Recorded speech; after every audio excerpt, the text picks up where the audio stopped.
ಯುಗಾದಿ ಹಬ್ಬದ ದಿನ ಈಗ ಸಾಕಷ್ಟು ಖುಷಿಯಲ್ಲಿದ್ದರು. ಯಾಕಂದರೆ ಯುಗಾದಿ ಮರುದಿನ ಸಾಕಷ್ಟು ಶಾಕ್ ಆಗಿದೆ. ಕಾರಣ ಬೆಲೆ ಏರಿಕೆ ಆಗಿದೆ. ಅದರಲ್ಲೂ ಬಹಳ ಮುಖ್ಯವಾಗಿ ಸಿಲಿಕಾನ್ ಸಿಟಿ ಜನರಿಗೆ ಕಸಕ್ಕೂ ಟ್ಯಾಕ್ಸು, ಅದ್ರ ಜೊತೆಗೆ ವಿದ್ಯುತ್ ದರ 36 ಪೈಸೆ ಏರಿಕೆ ಆಗಿದೆ. ಅದಾದಮೇಲೆ ಹಾಲಿಗೆ 4 ರೂಪಾಯಿ ಏರಿಕೆ ಆಗಿದೆ. ಅದಾದಮೇಲೆ ಈಗ ಡೀಸೆಲ್ಗೂ ಕೂಡ 2 ರೂಪಾಯಿ ಜಾಸ್ತಿ ಆಗಿದೆ.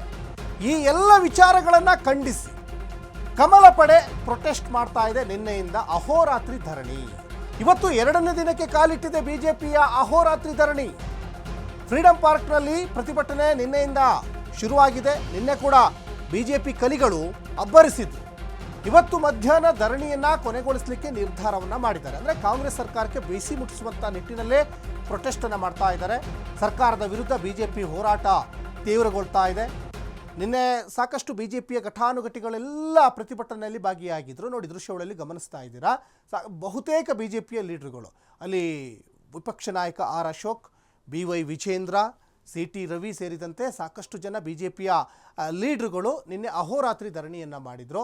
ಅಹೋರಾತ್ರಿ ಧರಣಿಯನ್ನು ಮಾಡಿ ಅಲ್ಲೇ ಮಲ್ಕೊಂಡಿರುವಂತಹ ದೃಶ್ಯಾವಳಿ ಕೂಡ ಗಮನಿಸ್ತಾ ಇದ್ದೀರಾ. ಸರ್ಕಾರಕ್ಕೆ ಬಿಸಿ ಮುಟ್ಟಿಸುವಂತಹ ನಿಟ್ಟಿನಲ್ಲಿ ಅಲ್ಲಿ ಸಾಕಷ್ಟು ಪ್ರೊಟೆಸ್ಟನ್ನು ಮಾಡ್ತಾ ಇದ್ದಾರೆ. ಯಾಕಂದರೆ ಇವತ್ತು ಪ್ರತಿಯೊಂದು ವಸ್ತುವಿನ ಬೆಲೆ ಕೂಡ ಏರಿಕೆಯಾಗಿದೆ.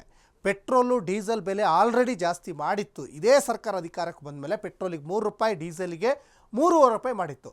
ಈಗ ಕಸಕ್ಕೂ ಟ್ಯಾಕ್ಸು, ವಿದ್ಯುತ್ ದರ 36 ಪೈಸೆ ಏರಿಕೆ ಆಗಿದೆ, ಹಾಲಿಗೆ 4 ರೂಪಾಯಿ ಏರಿಕೆ ಆಗಿದೆ, ಆಮೇಲೆ ಡೀಸೆಲ್ಗೆ ಮತ್ತೆ 2 ರೂಪಾಯಿ ಈಗ ಏರಿಕೆ ಮಾಡಿರೋದ್ರಿಂದ ಇನ್ನೇನು ಎಲ್ಲ ವಿಚಾರಗಳಲ್ಲೂ ಎಲ್ಲ ವಸ್ತುಗಳ ಮೇಲೂ ಕೂಡ ಏರಿಕೆಯಾಗಿ ಇನ್ನು ಗಾಳಿಗೆ ಒಂದು ಮಾತ್ರ, ಗಾಳಿ ಸೇವನೆ ಮಾಡುವಂಥ ಗಾಳಿಗೆ ಬಿಟ್ಟರೆ ಬೇರೆ ಎಲ್ಲದಕ್ಕೂ ಕೂಡ ಇವಾಗ ಟ್ಯಾಕ್ಸ್ ಹಾಕಿದೆ ಅಂತ ಇದೇ BJP ಲೀಡರ್ ಹೇಳ್ತಾ ಇದ್ರು. ಹಾಗಾಗಿ ಪ್ರೊಟೆಸ್ಟ್ ಮಾಡ್ತಾ ಇದ್ದಾರೆ.